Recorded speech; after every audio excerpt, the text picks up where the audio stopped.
Hello bull trackers दोस्तों, आज market में एक बार फिर हमें तबाही देखने को मिली। कल के मार्केट ने थोड़ी उम्मीद दी थी, इन्वेस्टर्स को एक होप दिया था कि शायद अब मार्केट का बॉटम बन गया है और यहाँ से मार्केट में एक फॉलोअप बाइंग अब दिखेगी। लेकिन आज वो सारी होप जो है लोगों की ख़त्म हो गई और मार्केट जब खुला तो उसमें एक छोटी रैली भी देखने को मिली। लेकिन उसके बाद जिस तरीके से मार्केट गिरा, ऐसा लग रहा था कि आज 500-700 पॉइंट नीचे लेकर ही जाएगा।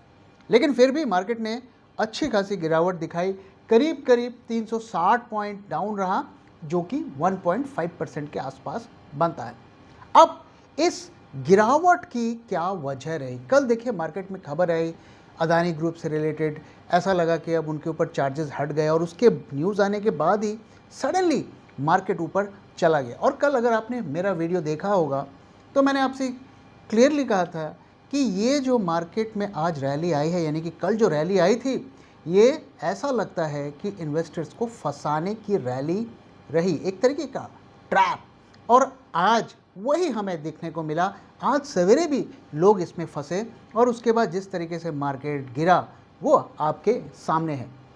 तो अचानक ऐसा क्या हुआ कि इतनी स्ट्रॉन्ग सेलिंग जो है हमें देखने को मिली? तो उन सारे रीजंस को हम डिस्कस करेंगे, टेक्निकल रीजंस, चार्ट्स भी डिस्कस करेंगे और साथ ही जो न्यूज़ वगैरह इम्पैक्ट कर रही है मार्केट को, उसके बारे में भी बात करेंगे। तो ओवरनाइट अगर हम देखें तो दो डेवलपमेंट्स हुए जिसने मार्केट को इम्पैक्ट किया। पहला ये कि दोस्तों आप जानते हैं, और मैंने वीडियो बना के आपके साथ शेयर भी किया था, कि ट्रंप के जो इलेक्शन स्पीचेस में जो एक बात वो बार बार कह रहे थे कि मैं उन कंट्रीज़ के ऊपर टैरिफ्स लगाऊंगा जो अमेरिका को एक्सपोर्ट करते हैं। तो अब वो उन्होंने जो टीम है वो बना रहे हैं और उन्होंने कल सोशल मीडिया पे एक पोस्ट भी किया और उसमें दोबारा इस बात को रिपीट किया, जिसकी वजह से ग्लोबल मार्केट में थोड़ा जो है टेंशन का माहौल है। तो वो कह रहे हैं कि वो 25% टैरिफ लगाएंगे उन कंट्रीज़ के ऊपर जिनसे अमेरिका इंपोर्ट करता है। यानी कि अगर हम अमेरिका को माल बेचते हैं तो उस पर टैरिफ लगाएंगे, जिससे वो माल महंगा हो जाएगा, वहाँ के लोग उसे नहीं खरीदेंगे और वहाँ के लोकल जो प्रोड्यूसर्स हैं उससे वो सामान खरीदेंगे। तो वो कह रहे भाई हम सबके ऊपर लगाएंगे, कौन दोस्त है कौन दुश्मन है हमें उससे मतलब नहीं है, हम सबके ऊपर लगाएंगे। उन्होंने ये भी कहा कि कनाडा के ऊपर भी लगाएंगे, जो कि उनका एक बहुत ही पुराना एलाई है, मेक्सिको के ऊपर भी लगाएंगे और साथ ही चाइना के ऊपर तो एडिशनल 10% लगाएंगे। तो इसकी वजह से जो एक वर्ल्ड मार्केट में थोड़ा एक टेंशन का माहौल है। अब इसमें इंडिया कैसे लपेटे में आ गया? दोस्तों आप जानते हैं कि उन्होंने अपने स्पीच पे ये कहा था, इलेक्शन स्पीच में, कि India is the biggest tariff abuser. सरेआम उन्होंने इंडिया को मजाक उड़ाया और गाली दी। फिर भी हमारे देश के लोग, इंडियन लोग, उसको पापा पापा बोलते हैं, मुझे समझ में नहीं आता क्यों।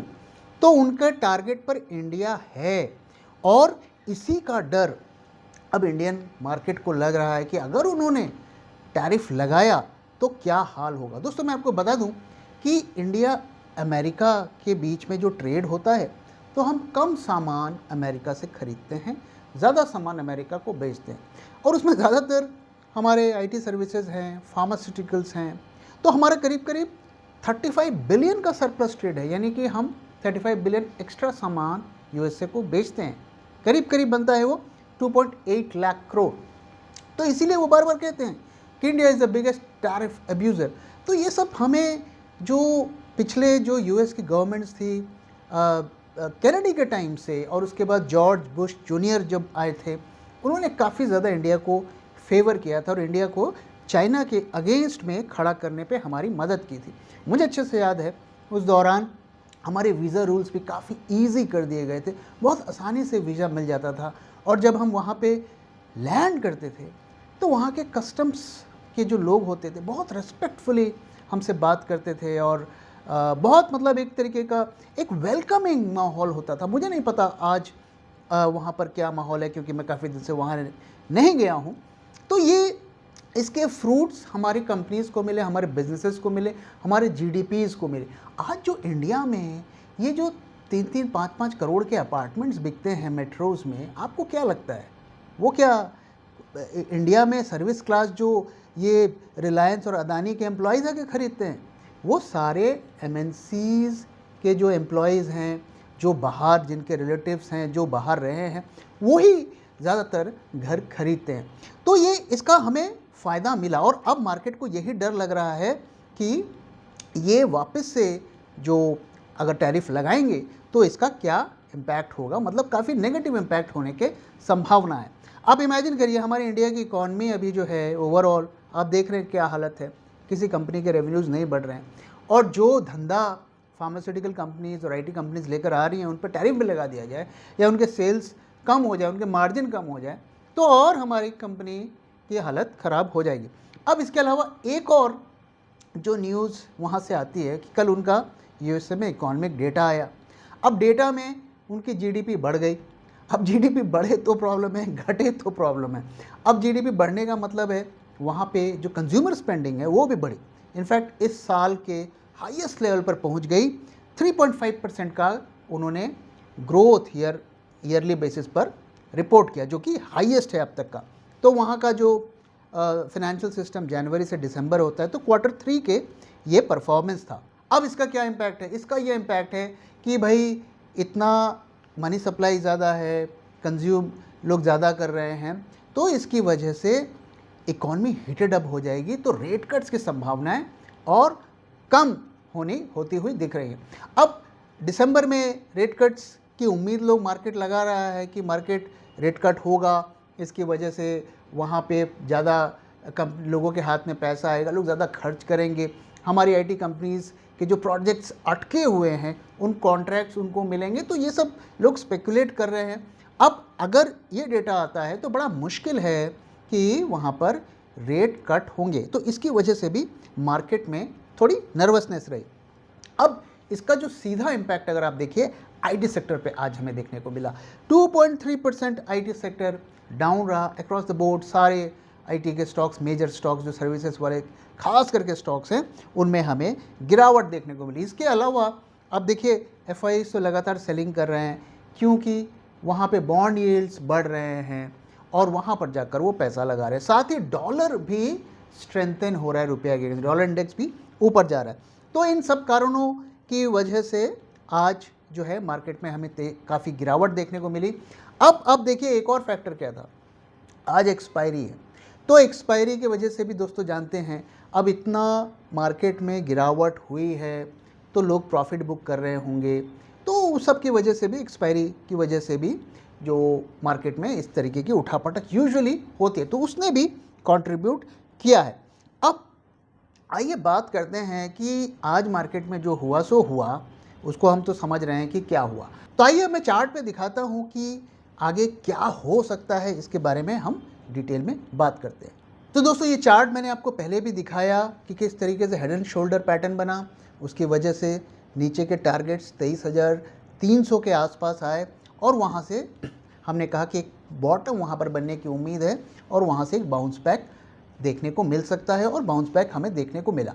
इसके बाद मैंने आपके साथ शेयर किया था कि प्राइजेस चैनल पे चल रहे हैं और चैनल के ऊपर जब जाएगा तो प्राइस तभी ही बुलिश होगा, और हमें देखने को मिला कि प्राइजेस चैनल के बाहर भी गए। अब मैंने कल की वीडियो में कहा था कि अब एक और सीन है कि मार्केट थोड़ा डिप देगा, वापस से प्राइजेस चैनल के अंदर आने की उम्मीद है। तो अब यहाँ पर आप देखिए, यहाँ पे आज का मार्केट अगर आप देखिए तो दो चीज़ें हुई।